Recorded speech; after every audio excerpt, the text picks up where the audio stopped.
Assalamualaikum warahmatullahi wabarakatuh. Baiklah, kami dari kelompok 4 akan menjelaskan tentang asuransi, di mana dengan anggota kelompok yaitu Eka Dian Oktavianti, Bahagia Aksa, Dinda Larasati, dan Nisa Musyarafatun. Selanjutnya yaitu apa sih asuransi? Seperti yang kita ketahui bersama, asuransi merupakan salah satu teknik untuk mengelola risiko. Asuransi bisa dipandang sebagai alat di mana individu bisa mentransfer risiko kepada orang lain, di mana asuransi dalam hal ini adalah untuk meringankan risiko yang akan terjadi. Selanjutnya yaitu karakteristik asuransi, di mana dalam hal ini masalah inherent dalam kontrak asuransi ada dua, yaitu moral hazard dan adverse selection. Moral hazard di sini adalah perilaku yang tidak berhati-hati karena seorang telah merasa aman dengan asuransi yang dimilikinya. Sedangkan adverse selection adalah mereka yang memiliki perilaku ceroboh karena dia merasa membutuhkan perlindungan untuk perilakunya yang ceroboh. Nah, dalam hal ini dua masalah ini sangat merugikan perusahaan asuransi karena dari moral hazard, yaitu orang yang dulunya baik setelah mendapatkan asuransi dia berubah menjadi ceroboh. Dan adverse selection, di mana banyak orang cenderung membeli asuransi karena memiliki sifat ceroboh. Selanjutnya yaitu ada risiko yang dapat diasuransikan. Dalam hal ini ada 6. Yang pertama yaitu kerugian karena risiko bisa ditentukan dan diukur. Secara teoritis, sebagian besar risiko bisa ditentukan dan diukur. Akan tetapi pada praktiknya penentuan dan pengukuran risiko tidak semudah yang dibayangkan. Selanjutnya yaitu risiko yang mempunyai kemiripan dan dalam hal ini contohnya adalah risiko kematian. Risiko kematian adalah risiko yang sangat tinggi ketidakpastiannya. Oleh karena itu, jika dikelompokkan dalam jumlah yang besar, maka risiko dapat diperkirakan dan diukur. Yang selanjutnya yaitu kerugian dari ketidaksengajaan atau kecelakaan. Risiko muncul akibat adanya ketidakpastian. Nah, jika seorang sudah bisa memperkirakan besarnya risiko, maka dia tidak akan membutuhkan asuransi. Selanjutnya yaitu kerugian tidak diakibatkan oleh bencana. Jika sebagian risiko ternyata muncul pada saat yang bersamaan, perusahaan asuransi tidak akan bisa membayar tanggungan yang sangat besar. Nah, di sini kenapa bencana? Seperti contohnya yaitu tsunami dan banjir. Dalam suatu wilayah atau kota, perusahaan asuransi tidak akan bisa menanggung kerugian yang dialami oleh satu kota. Selanjutnya yaitu ada risiko yang bisa diasuransikan, yaitu kerugian yang besar. Tidak akan ekonomis jika perusahaan atau individu mengasuransikan risiko yang potensi kerugiannya kecil.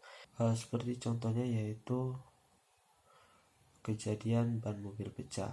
Biaya untuk memperbaiki ban pecah tidak terlalu tinggi, akan tetapi akan lebih baik jika mengasuransikan untuk kecelakaan yang akan terjadi. Selanjutnya yaitu ada probabilitas terjadinya kerugian tidak terlalu tinggi. Jika probabilitas terjadinya kerugian terlalu tinggi, misalnya satu orang, yang berarti pasti akan terjadi, maka premi yang dibebankan oleh perusahaan asuransi menjadi sangat tinggi. Nah, di sini jika perusahaan asuransi mengeluarkan premi yang tinggi untuk satu orang, maka kemungkinan besar individu tersebut tidak akan mampu untuk membayar dan tidak akan terjadi adanya kesepakatan dalam kontrak asuransi. Iya, terima kasih atas waktunya. Di sini saya akan menjelaskan mengenai prinsip-prinsip asuransi. Ada beberapa prinsip yang mendasari perjanjian kontrak asuransi. Nah, secara umum, prinsip-prinsip tersebut mendasari kontrak asuransi yang dibuat, meskipun dalam beberapa kasus ada pengecualian-pengecualian dalam pelaksanaan prinsip tersebut. Ada yang bisa melaksanakan prinsip ini dan ada yang tidak melaksanakan prinsip ini. Nah, adapun prinsip yang pertama yaitu prinsip of indemnity. Prinsip ini mengatakan bahwa pihak yang mengasuransikan atau insured tidak bisa memperoleh uang tanggungan lebih dari kerugian yang sebenarnya pada saat terjadi kejadian yang merugikan, berapapun asuransi yang dibeli. Jadi, saat terjadi kejadian yang merugikan, pihak yang mengasuransikan ini tidak bisa memperoleh uang pertanggungan lebih dari apa yang mereka asuransikan. Nah, sebagai contohnya nih, misalkan terjadi kebakaran yang menghabiskan bangunan yang diasuransikan. Kerugiannya itu mencapai 1 miliar. Nah, pihak yang mengasuransikan ini tidak bisa memperoleh uang pertanggungan lebih dari 1 miliar. Karena apa? Karena hal ini untuk menghindari moral hazard. Moral hazard itu apa sih sebenarnya? Moral hazard itu di mana situasi yang tidak diinginkan. Nah, contohnya nih misalnya pihak yang mengasuransikan ini sengaja membakar bangunan agar asuransinya bisa dibayarkan. Nah, untuk ahli ini, prinsip ini bisa untuk menghindari moral hazard. Kemudian, prinsip yang kedua yaitu principle of insurable interest. Prinsip ini mengatakan bahwa asuransi didasarkan pada adanya kepentingan yang diasuransikan. Pihak yang mengasuransikan harus bisa menunjukkan hal tersebut pada waktu meminta pertanggungan. Nah, sebagai contohnya nih, misalkan keluarga mengasuransikan jiwa ayah karena ayah sebagai kepala keluarga. Nah, jika ayah ini meninggal dunia, maka ahli warisnya berhak memperoleh uang pertanggungan. Misal uangnya itu 1 miliar. Nah, keluarga tersebut mempunyai kepentingan terhadap hidupnya bapak tersebut. Karena jika bapak tersebut meninggal, maka keluarga tersebut akan kehilangan kesempatan untuk memperoleh pendapatan yang diperoleh bapak tersebut. Dan dengan kata lain, keluarga tersebut mempunyai kepentingan yang bisa diasuransikan. Bukti kepemilikan kepentingan tersebut bisa diperlihatkan melalui misal hubungan keluarga atau ahli waris. Nah, prinsip semacam ini itu cukup bermanfaat untuk mengurangi problem moral hazard. Ini sama seperti indemnity tadi untuk mengurangi problem moral hazard. Nah, selain itu juga prinsip semacam ini itu efektif untuk bisa menghalangi penggunaan asuransi sebagai alat perjudian atau gambling. Kemudian prinsip yang ketiga yaitu principle of subrogation. Nah, prinsip ini itu mengatakan bahwa seorang yang membeli asuransi, maka perusahaan asuransi berhak atas kas yang diterima pihak yang mengasuransikan dari pihak ketiga. Contohnya nih, Wahyu mengasuransikan pabriknya. Kemudian pada suatu hari terjadi kebakaran yang habis-habisan karena PT X misalnya. Perusahaan yang memasok bahan ke pabrik tersebut melakukan tindakan yang ceroboh sehingga menyebabkan kebakaran tersebut. Nah, kemudian Wahyu menuntut ganti rugi kepada PT X. Nah, perusahaan asuransi berhak menerima uang ganti rugi yang diberikan PT X kepada Wahyu. Nah, prinsip ini merupakan konsekuensi lanjutan dari prinsip indemnity. Pihak yang mengasuransikan atau insured tidak bisa memperoleh ganti rugi dari beberapa pihak sekaligus. Nah, prinsip subrogasi ini juga untuk menghalangi moral hazard yang mungkin terjadi. Kemudian, yang keempat yaitu principle of utmost good faith. Prinsip ini mengatakan bahwa kontrak asuransi didasarkan pada kepercayaan bersama. Nah, kepercayaan bersama ini mempunyai standar kejujuran. Apa sih standar kejujurannya? Standar kejujurannya yang pertama yaitu representasi. Representasi dalam hal ini yaitu pernyataan yang dibuat oleh pemohon atau pemohon asuransi atau pembeli sebelum polis asuransi dikeluarkan. Jika informasi disampaikan oleh pemohon tersebut ternyata tidak benar dan ketidakjujuran itu material, maka kontrak asuransi tersebut bisa dibatalkan. Kemudian yang kedua yaitu warantis.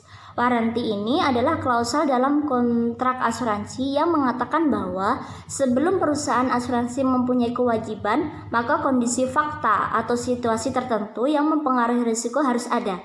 Contohnya nih, misalnya perusahaan asuransi menjamin kebakaran bangunan dengan kondisi alat pengaman api atau yang disebut dengan detektor asap dipasang pada gedung tersebut. Nah, jika ternyata pada bangunan tersebut tidak dipasang detektor asap ini, maka perjanjian kontrak asuransi ini bisa dibatalkan. Kemudian yang ketiga yaitu penyembunyian. Maksudnya penyembunyian ini menyembunyikan informasi dalam arti diam atau tidak memberitahu ketika dia harus memberitahukan, karena asuransi didasarkan pada prinsip kejujuran atau kepercayaan, maka pemohon asuransi harus selalu sukarela memberitahu informasi yang material meskipun tidak ditanyakan. Kemudian yang selanjutnya yaitu kesalahan. Nah, jika kesalahan terjadi jika kesalahan ini terjadi dalam kontrak, perbaikan bisa dilakukan setelah polis asuransi dikeluarkan. Kesalahan dalam hal ini adalah kesalahan yang dilakukan bersama atau kesalahan yang diketahui oleh pihak lain. Jadi ini tuh secara tidak kesengajaan gitu. Dari prinsip-prinsip asuransi, mungkin itu yang dapat saya sampaikan. Materi selanjutnya akan disampaikan oleh rekan saya. Baik, terima kasih. Materi selanjutnya adalah tentang industri asuransi. Sebelum itu, teman-teman saya minta tolong dibuka bukunya halaman 286 ya untuk menyimak materi ini. Oke, kategori perusahaan asuransi. Yang pertama itu ada asuransi personal, properti, dan kecelakaan. Yang kedua, asuransi sukarela dan wajib. Yang ketiga, asuransi publik dan swasta. Dan yang terakhir adalah reasuransi. Oke, kita bahas satu-satu ya. Yang pertama, asuransi personal, properti, dan kecelakaan. Nah, asuransi personal itu yang berkaitan dengan individu. Sedangkan asuransi properti dan kecelakaan itu menanggung resiko yang bisa menghancurkan properti.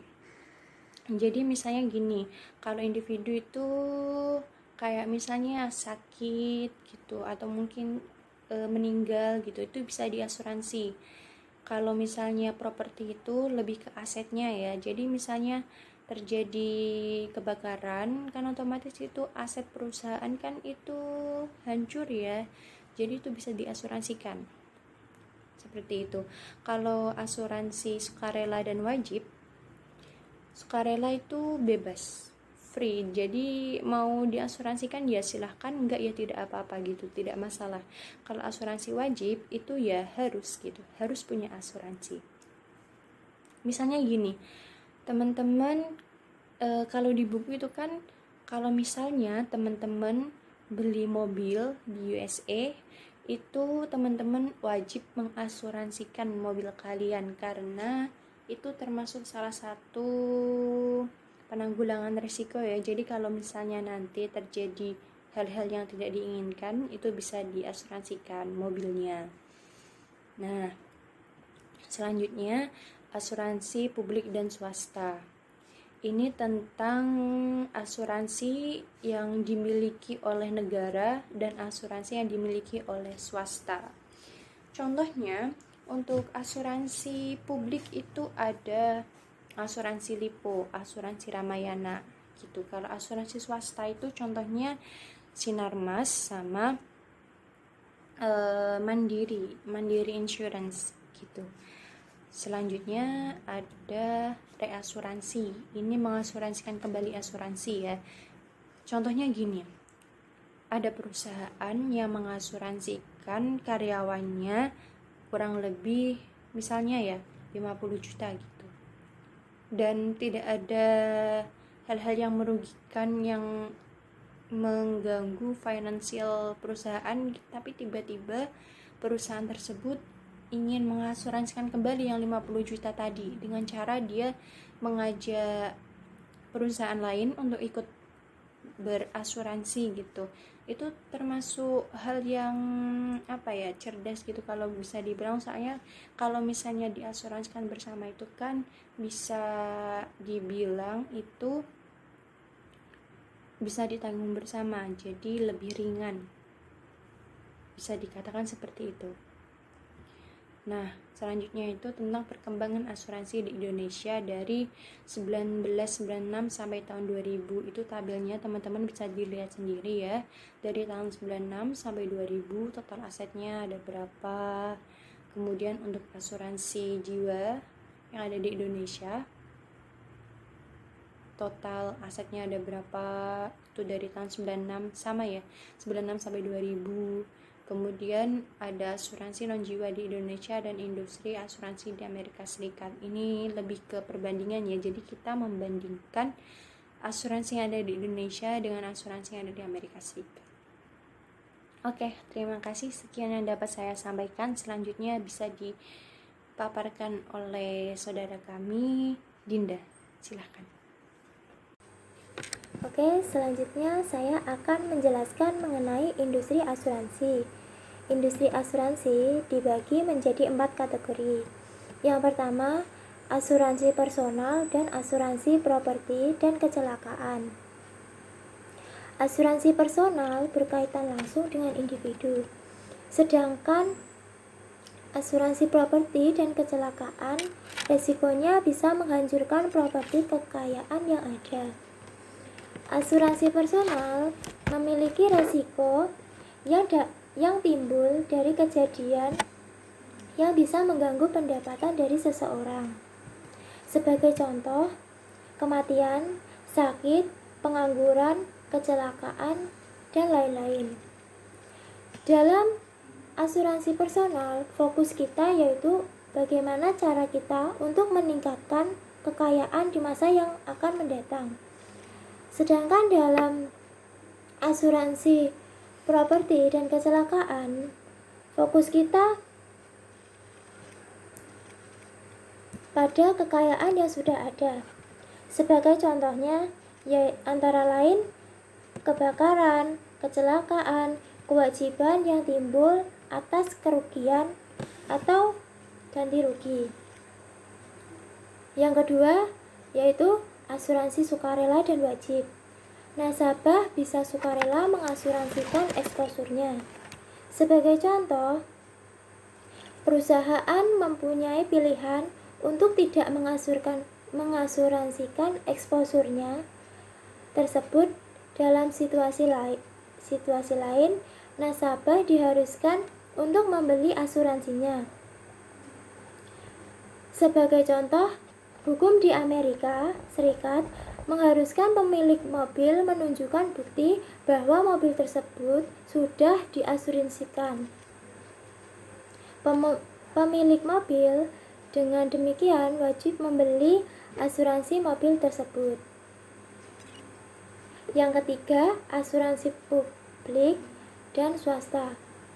Perusahaan asuransi bisa perusahaan swasta maupun perusahaan milik negara.